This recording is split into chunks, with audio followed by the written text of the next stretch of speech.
Welcome to the Occupational Safety Leadership Podcast, episode number 136. In today's episode, we're going to go over near hit reporting. In the previous episode, I talked about how it's taken me a number of years to gather enough data, but I'm at the point that I'm going to change my terminology from near miss to near hit. Please use the terminology that's familiar with your company until you're really ready to make that change, regardless of what terminology that you're going to be using in this. But let's just dive right into it. So, again, employees are the greatest source of identifying hazards.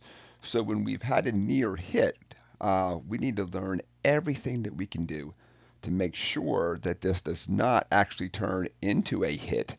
And by near hit, I'm going to focus on the safety side only, but I also link things, chemical leaks, and just any of the other things that could potentially lead to somebody who would have a accident out there.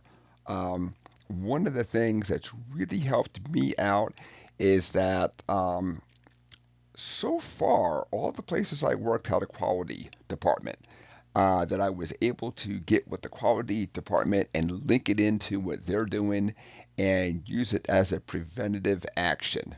Just a way that we're going to go back, we're going to solve it for root cause, ensure the event does not happen.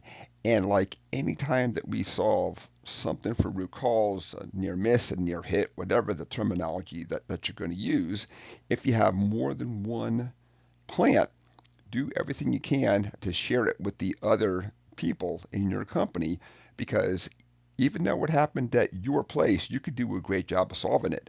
But you may have just that really darn close exact same scenario at another site, exactly the same, since a lot of times the company culture is overarching.